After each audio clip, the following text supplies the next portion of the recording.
सिरहाना विधानसभा क्षेत्र की आज हम बात करेंगे। तो मैं आपको बता दूं कि पिछली विधानसभा चुनाव के अंदर कई का जो है तो महत्वपूर्ण उलटफेर इस विधानसभा के अंदर हुए हैं।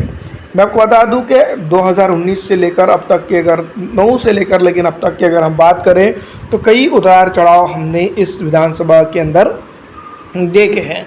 जनता की अगर हम बात करें तो मैं आपको बता दूं कि यहाँ पर जनता सीधी तौर पर अगर हम बात करें तो अब की बार जो तो विधानसभा चुनाव से पहले जो लोकसभा चुनाव हुए हैं उसके अंदर पिछड़ा, आरक्षित, मुस्लिम, मराठा, खास करके मैं आपको बता दूं मराठा आरक्षण का मुद्दा इस वक्त हावी रहा और तमाम तर लोगों ने जो तो कांग्रेस को काफ़ी अच्छा वोट किया है। दूसरी तरफ अगर हम बात करें इस बार विधानसभा चुनाव के अंदर तो कई एक मुद्दे सामने हैं, लेकिन इसके बावजूद जनता किसको और किस तरह से वोट करती है, सबसे बड़ा क्वेश्चन पॉइंट और इम्पॉर्टेंट चीज़ उभर कर सामने आती है। पिछली विधानसभा चुनाव के और अब के विधानसभा चुनाव के अंदर जो तुलनात्मक स्थिति है, जो तुलनात्मक घेराव है वो काफ़ी विचित्र रहेगा। इस बार विधानसभा चुनाव के अंदर कई एक मुद्दे ज़रूर है, लेकिन सबसे इम्पॉर्टेंट मुद्दा यहाँ पर जो नज़र आता है वो है मुस्लिम मराठा आरक्षण का।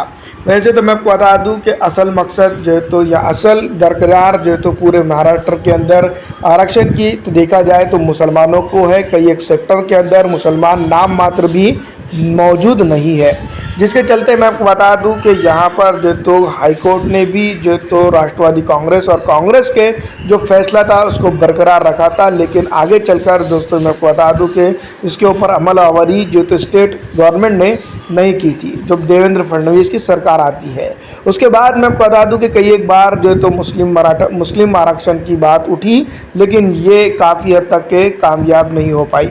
सीधी तौर पर अगर देखा जाए तो मुसलमानों का नेतृत्व महाराष्ट्र के अंदर 0 के बराबर रहा है।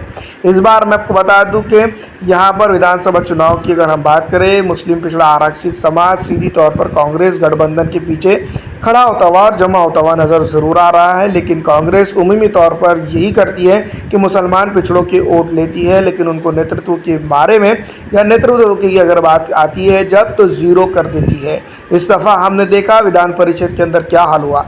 लोकसभा चुनाव की हद तक की अगर हम बात करें तो तब भी जो तो भारतीय जनता पार्टी की तर्ज पर ही जो है तो महाराष्ट्र के अंदर लोकसभा चुनाव लड़े गए और उसका रिजल्ट भी सामने आया। मुस्लिमों ने पिछड़ों ने, आरक्षित समाज ने सेकुलर का कोली बनकर सेकुलरिज्म को जिंदा रखने के लिए वोटिंग लगातार की और भारतीय जनता पार्टी को हराने की जो तो रणनीति पर काम किया। आपकी बार मैं आपको बता दूं कि विधानसभा चुनाव होने वाले हैं और इस विधानसभा चुनाव के दौरान इस विधानसभा क्षेत्र के कई मुद्दे हैं, उस मुद्दों पर जनता वोटिंग करती है या फिर भारतीय जनता पार्टी को हराने के लिए फिर एक बार वोटिंग करती है। ये सबसे बड़ा पॉइंट रहेगा। आपको क्या लगता है हमें कमेंट करके ज़रूर बताइएगा। फिलहाल इस वीडियो में इतना ही। अगर अच्छी लगती है तो इसको लाइक और ज़्यादा से ज़्यादा आपके दोस्तों के अंदर शेयर कर दीजिएगा।